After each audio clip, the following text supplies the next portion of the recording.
Where is the major message of the Torah? What's the last letter of the Torah? Lamed. Yisrael is the last word of the Torah. Lamed. And the first word? Breshit Bet. What is Lamed Bet? Lev. In other words, the last letter of the Torah connected to the first letter of the Torah is Lev, is the heart of the Torah. Where is the heart of the Torah? On Simchat Torah, when you read the end and the beginning and the continuation, this endless, non-stopping flow in the double helix, which is the way in which we store. It's the asana, the storage system of God's code. Now, the other divine code, which is in natural systems, is also encoded in the DNA. I mean, all life forms are in a double helix, like the Torah is in a double helix. I mean, every living thing, every plant and every animal and us have all of our information encoded in every cell of our body in a double helix, in a double spiral. So you have these kind of things, and between, and you have these. So it's interesting. I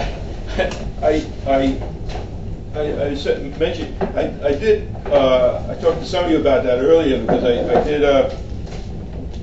In the Torah, it says you have to have a tzitziot and arba kanfot beged. Kanfot beged. And also in the Torah, it also talks about arba kanfot haaretz. And it's translated the four corners of the garment, or the four corners of the world, of the earth. But the word is kanaf. What does kanaf mean? Wing. Kanaf is wing. There are other words for corner. Pina, katzeh, peah. There are other words for corner in Hebrew. But the word that they use for the talit, for the tzitziot, is kanaf, arba kanfot beged, and arba kanfot haaretz. You see, so you have the wings. So I decided I do things with. I asked American Airlines to sponsor my putting tzitziot on the four corners of America. So flowing out into the Pacific Ocean at Nea Bay, an Indian reservation in the state of Washington. I put it on a wall separating Tijuana and San Diego on the coasts of Maine and Florida, and I have tzitziot. When I needed to do that, because I went to I went to American Airlines, and I said, look, I need to put these fringes on it. Big ship rope fringes I used. You can see them on the internet. It was, and they become the background for an ABC TV special I did. But I said, you got to. So it was great because I brought tzitziot like this, and I wore my talit. I came, I wore my talit, and I go to the board of the boardroom of American Airlines, and put on a talit, and I have my these tzitziot I put on the boardroom table, and I give a whole shiur like I'm giving you right now. on tzitziot. There wasn't a single Jew among them. I was telling them about it.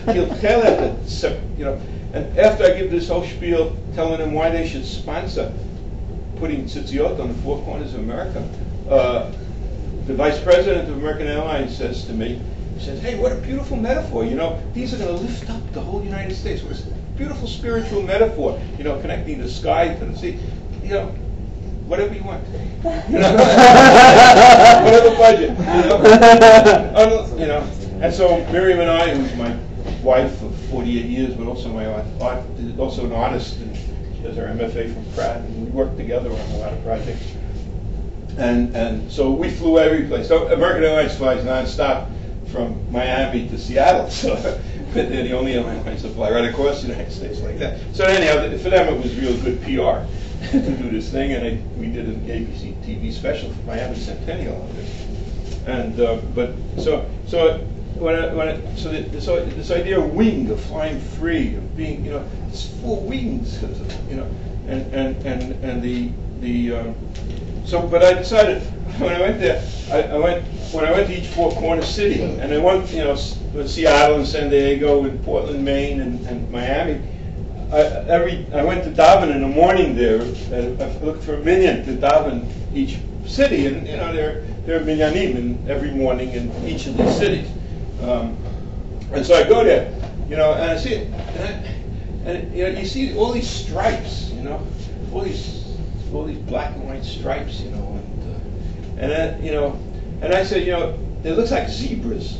Like I daven with zebras every morning, a herd of zebras. So, when it sort of jumped at me when I went to San Diego, and I met with the mayors of every city. This was the official. Miriam and I did the official exhibition in Miami for Miami Centennial Celebration, an ABC TV special. So we were greeted by the mayors in each of these cities. So we spoke to Sue Golding, a Jewish woman who was the mayor of San Diego. And I said, tell me, what's great about your city? He said, we got a great zoo here. And I said, oh my God, you got a zoo. I want to photograph the zebras in the zoo. And I went to the zoos in each of the four corners. Miami has a great zoo, in Seattle. I went to the zoos and I photographed herds of zebras. And together with I photographed, took my camera to the Minyan in the morning and I photographed everybody davening. I got, the zebra herds, and then I realized, you know what this is? This is barcodes. This is a barcode, the barcodes, these kind of stripes, like talus stripes, So I photographed barcodes too, but what's interesting is, there's a great National Geographic film about zebras, and it's really amazing because what happens is when the zebra's about to give birth, it moves out of the herd, separates herself from the herd, and gives birth there. Because if she gave birth in a herd, her baby wouldn't survive, because the baby has to memorize her stripe pattern so he can nurse from her. Wow. If he sees the wrong stripes, he'll go after that zebra. It's imprinted at birth, the right stripe pattern. So she separates himself because the stripes are just like the barcode. They identify the product.